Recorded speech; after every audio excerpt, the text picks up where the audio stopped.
Well, it's great to have your company again, Taurus. And for you, this month, June 2018, is particularly significant. You better mark this one down in your diary for sure.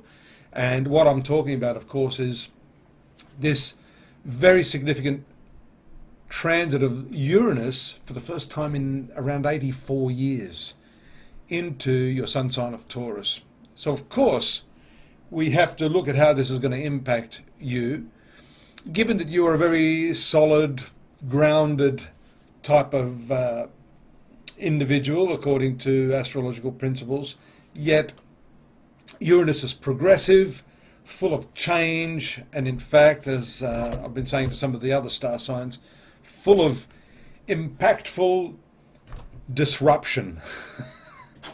And I'm going to qualify that. Disruption's not necessarily a bad thing, but in your case, it's going to be perceived as a bad thing, mainly because you don't particularly take to change as easily as most, not unless, of course, it's under your own terms, and you're not being pushed out of your comfort zone.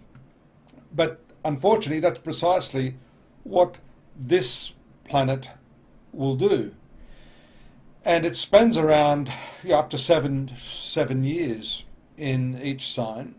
So you better get this right, because it is a pretty long cycle. For the time being, you're fortunate that you have Saturn, your most beneficial planet, ruling the 9th and 10th places of your horoscope, bringing a really nice fortifying and controlling aspect on the action of Uranus. They both jointly rule your 10th house of career and profession. So, I wouldn't be remiss in saying that, to a large extent, many of the changes you're going to experience here have to do with your work, your profession. But I think this is going to be in terms of what we call first house. This is the sun sign segment. And incidentally, if you have a Taurus ascendant or you have a lunar sign of Taurus, these readings will apply equally to you. The work and your persona, how you perceive yourself, is going to change very differently. Many of you will start to realize that your basic identity, which has been tied in with your work, for example, will shift completely now. It'll dramatically change.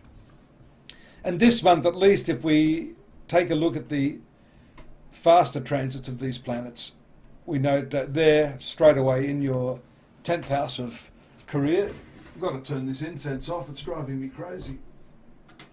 Maybe all these gods like it, but it's getting up my nose and actually interfering with my judgment. There we go. So we see the placement of the Moon and Mars here. You've got a lot of drive right now for your work, shown by Mars in the 10th house. Moon transits this around the 2nd and 3rd, continues to do so. Look at that grand trine there that just takes place there again. You're seeing the intense quality of work. 2nd house, Mercury and Sun. 10th house, Mars, past karma point, what we call Ketu or Coda. And the Moon here, your 3rd house of valor, courage, action, making beautiful aspects here. So I don't think there's any problem in terms of you earning money, but this slow burning Uranus is going to explode from under you if you're not sort of on the right page with it. And when the Moon swings around here, around the 10th, I believe, you will see that this is when the first elements of its activity might start to express itself in your life. For the most part, while Saturn is here retrograde in your 9th house, there it is there, it's not going to necessarily disrupt you to the extent that I'm saying. This is over time, and hopefully you're going to acclimatise yourself to those changes. Here it is on the 10th, bringing some challenges there to the karmic points. That's when you start to think and reconsider maybe where you're at, what it is you can do, how is this affecting your persona. To a large extent too, we've seen over the past year this challenge between Jupiter and Uranus, Jupiter in your 7th house of marriage and partnerships that can extend to your business partnerships. So that's also had an impact in that area prior to coming in here. But it's a slow process, 7 years. You have to have a clear idea of who you are, what you want, and which direction you're going to travel in now. If you don't have a clear insight into the true nature of your character or personality, this can be a very unsettling time. There's a new moon here around the 13th, 14th, there it is on the 14th, in the finance sector, so we see that money and your career seem to be a very, very big thing against this long-term backdrop of Uranus here affecting your personality. A lovely position of the Venus and the Moon in your 4th house around the middle of the month ensure some rather nice family affairs. If you don't allow this Mars-Venus combination around the 20th to get the better of you,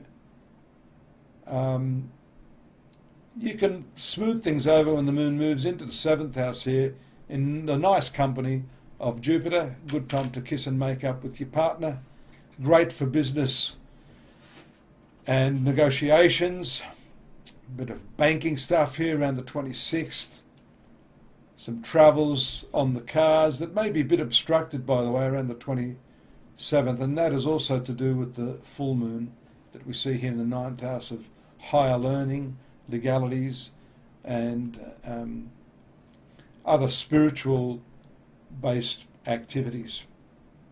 So it's a full month, but as I said, mostly centered on that issue of your persona and the big question of who am I? Right at the last leg of this, around the 29th and 30th, you can see the tension building up here. Mercury moving into your 4th house of family again. This could be a case of divided loyalties, work versus family, but you need to maybe fall back on this Sun-Saturn opposition. Again, also not easy, but one that brings with it a whole big sense of responsibility. You can manage all of this. And in the meantime, don't forget there's more information for you there at astrology.com.au. I've written quite a bit about Uranus the Disruptor and how it's going to affect not just your sign, but the other signs, and the general monthly forecast, dailies and yearlies for your delight.